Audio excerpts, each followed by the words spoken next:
오늘 아침 뉴스 연구소. 오늘 아침 뉴스의 맥을 짚어드립니다. 뉴스 연구소 두 분의 연구위원 나오셨어요. CBS 김정훈 기자, 네, 뉴스톱 안녕하세요. 김준일 대표 어서 오십시오. 예, 안녕하십니까. 오늘 첫 번째로 연구해볼 뉴스는 뭔가요? 네, 공시가격 6억 원 이하의 1주택자로 그 정부의 재산세 완화 대상이 돼 가는 모습입니다. 그동안 더불어민주당은 그 대상을 공시가격 9억 원 이하로 넓히자는 주장을 했지만 6억 원 이하에서 양보할 수 없다는 정부 안을 받아들이기로 한 겁니다. 아하. 당정은 곧 이러한 방안을 발표할 것으로 보이고요. 지금 공식 발표가 된 건 아니고 이제 그렇게 된 걸로 알려진 거죠? 그렇습니다. 예. 주식 양도소득세 대상인 대주주의 범위를 확대하는 계획, 그러니까 더 많은 이들이 세금을 내도록 하는 그 시행령을 두고는 민주당은 좀 유예해야 한다. 이런 입장이었고 예. 정부는 계획대로 범위를 더 넓혀야 한다. 이런 주장으로 맞섰는데 여기서는 당의 입장이 관철될 것으로 보이네요. 그 이제 공시지가 현실화와 함께 재산세 감면 대상을 9억 이상, 9억 이하로 할 거냐, 6억 이하로 할 거냐, 이제 그거였잖아요. 수도권 의원들 반발이 커서 예. 9억이 될 수도 있다 이런 얘기가 나왔었는데. 그렇죠. 예. 그런데 이제 수도권 의원들은 그런데 그럼 네. 비수도권 의원들의 입장은 어떠느냐라고 본다라면은 9억 원이라고 하면은 일단 지금 뭐 시가라고 하죠. 네. 시가로 한 12억, 13억 원이라서 종부세 대상입니다. 그럼 종부세 대상들을 다 재산세를 완화해 주는 게 맞느냐라는 거고 두 번째는 지자체가 세금이에요. 재산세는. 예. 그러면은 이거를 다 완화해 주면은 지자체들이 특히 굉장히 큰 타격을 입습니다. 지역에서 들고 일어나겠군요. 지역에서는 들고 일어날 수밖에 없으니까 이미 수도권과 비수도권의 입장이 확연하게 다른 것이 있고요. 또 하나는 이제 공시가 현실화는 2030년까지 10년 플랜으로 돼 있는 거예요. 네. 근데 지금 반발을 했는데 지금 만약에 6억에서 9억 원으로 당장 올리면은 네. 그렇다고 2030년에 9억으로 올리겠습니다 할 수는 없는 거잖아요. 당장 해줘야 되는 거죠. 그럼 그렇죠. 이 공백이 발생을 합니다. 상당히 많은 사람들이 당장 현실화가 안 됐지만은 9억 원 이하라서 세금을 감면받는 이런 공백이 발생하기 때문에 이거에 대해서는 당장 9억 원으로 올리는 거는 좀 부담이 있다. 이렇게 판단한 거죠, 정부가. 그래요. 그럼에도- 다른 우려도 좀 있었을까요? 네. 다른 우려도 좀 있었을까요? 그렇습니다. 부동산 가격 안정화에 대한 그 의지를 두고 시장에 잘못된 시그널이 갈 것이다. 이런 우려도 있는 것이죠. 결국은 이렇게 풀어주네, 뭐 이렇게. 그렇죠. 예. 계속 하려다가 말고 이런 시그널이 시장에 갈까 우려한 면도 있고요. 다만 부동산 정책으로 토라진 그 민심을 어떻게 다독이느냐 이게 좀 계속 숙제로 남아 있습니다. 공시가격 현실화도 그 여론조사를 해보니까 네. 공시가격 현실화 방침에 대해서는 반대한다는 여론이 51.2%, 찬성한다는 여론이 40.7%로 반대가 오히려 높았어요. 정부의 공시가격 현실화 방침에 대해서. 반대. 그렇습니다.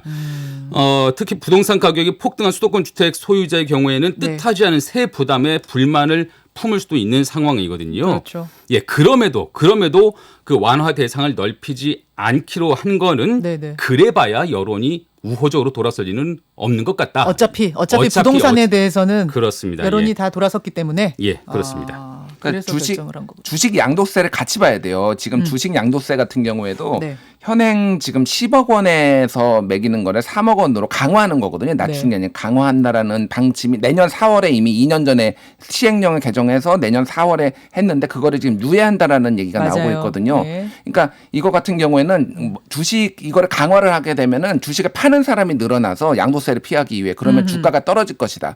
그러면 소위 말하는 개미 투자자들이 큰 불만을 가질 것이다. 그러니까 이거는 폭이 넓습니다. 근데 이거를 9억 원으로 올린다고 해서 이거에 혜택 받는 사람들은 소수예요. 그러니까 더 많은 사람들한테는 좀 유예를 해주는 방안으로 해서 주식 양도소득세는 좀 손을 보고 이거는 정부안대로 가고 약간 정부와 여당이 하나씩 카드를 가진 이런 상황이 됐죠. 그래요. 근데 네. 이미 뭐 수도권의 인구 절반이 살고 있고 서울 같은 경우에는 아파트 중위가가 9억을 넘긴 상황이라 전국으로 보면은 이게 뭐 많지 않다 할지 모르지만 수도권 민심에는 상당히 영향을 줄 것 같아서 뭐 그렇긴 합니다만 어쨌든 결정은 6억으로 이렇게 났다는 거. 예, 결과적으로는 부동산은 잡고 증시는 풀겠다. 이 그동안의 방침이 행보가 유지되는 것 같습니다. 잡혀야죠, 근데.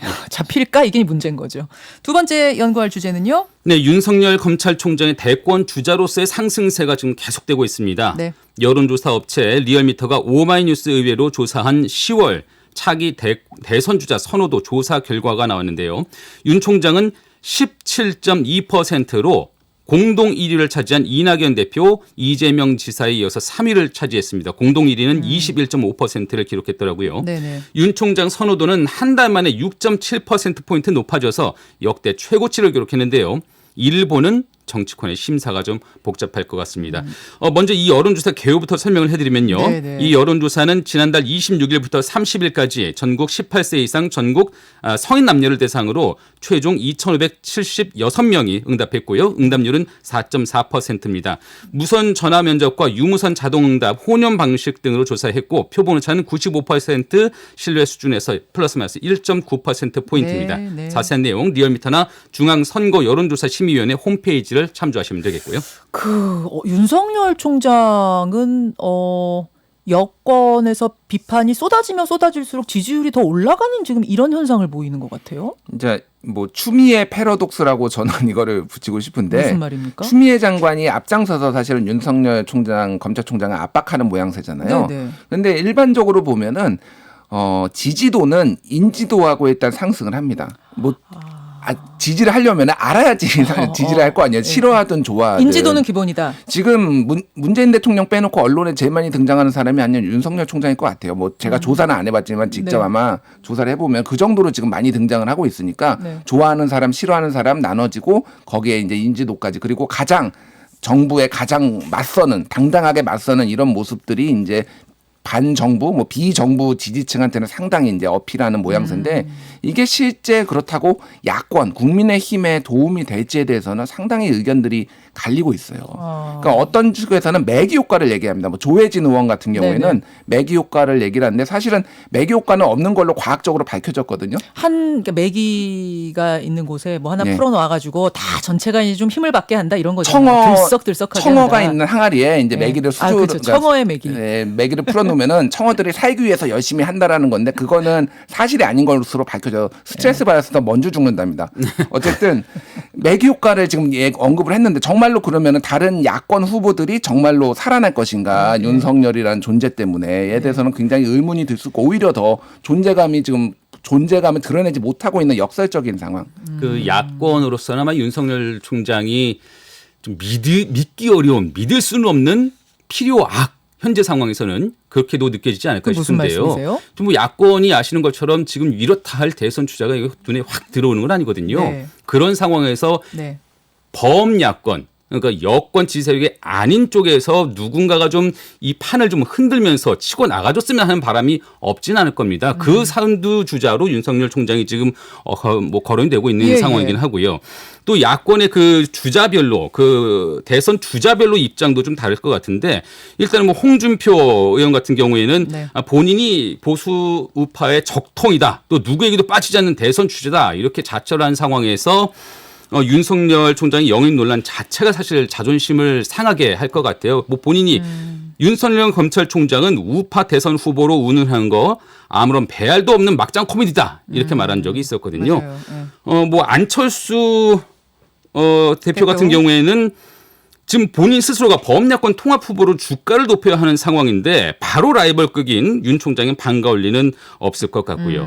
반면에 당내 지지 기반은 없는데 달려보고 싶은 인물들이 있잖아요. 꼭 이번이 아니더라도 달려보고 싶은 인물들 원희룡, 오세훈 이런 분들 같은 경우에는 윤 총장의 영입이 나쁘지는 않은 카드로 보입니다. 같은 부류에서 경쟁을 통해서 좀 함께 좀 지지도를 올릴 수가 있지 않을까 이런 기대감을 품을 수도 있으니까요. 그러니까 야권의 흔히 우리가 이제 잠룡이라고 불리는 분들의 입장도 다 조금씩 미묘하게 다르다 이런 말씀이에요. 다른 것보다 국민의힘이 쌍수를 들고 환영하기 어려운 건 윤석열 총장이 이른바 적폐청산 수사에 선봉에 섰던 사람 아닙니까? 자신들의 이 진영의 사람들을 다 줄줄이 이제 감옥으로 보낸 사람인데 과연 우리의 수장으로 리더로 대선 후보로 받아들일 수 있을 것인가 이 부분에서 좀 의문부호가 찍어지는 것 같더라고요. 그리고 그 당사자가 국민의힘에 입당할지 여부도 알 수가 없어요. 그래요. 제3 후보로 제3의 길을 갈 가능성도 있고 그리고 검증 과정에서 이게 확 빠질 수도 있습니다. 예전에 반기문 총장 사례도 있고 이거는 굉장히 좀 아직 펴보지 않은 카드라서 높은 거지 실제 긁어보면은 어떻게 될지 알 수가 없는 확 빠질 가능성도 있어요. 어쨌든 여론조사 수치상으로는 지금 3위를 차지한 쑥 올라온 윤석열 총장 얘기가 전해드렸고요. 하나만 더 볼까요? 우리 연구할 뉴스? 네, 화성 연쇄살인 사건의 진범 이춘재 어제 34년 만에 일반의 모습을 드러냈습니다. 예. 수원지법에서 열린 화성 연쇄살인 사건 8차 그 재심 재판에 증인으로 출석을 한 건데요. 네. 그는 14건의 살인 범행 그리고 30여 건의 성범죄에 대해서 모두 자신이 진범이라고 진술을 했습니다. 네. 그는 또 자신의 범행으로 누명을 쓰고 20년간 옥살이를 한 윤석열 씨에게는 사죄한다라고도 했고요. 네. 피해자와 유족들 모두에게도 사죄한다고 했지만 범행 동기에 대해서는 아직 내가 답을 찾지 못했다. 뭐 이렇게 말하는 등 여전히 이해하기 어려운 진술들을 또 꺼내놓기도 어제 했습니다. 그 재판 가기 전에 박준영 변호사, 그러니까 윤 씨 측의 대리인이죠. 박준영 변호사 인터뷰를 제가 했거든요. 박준영 변호사가 제일 물어보고 싶은 질문으로 도대체 왜 그랬어?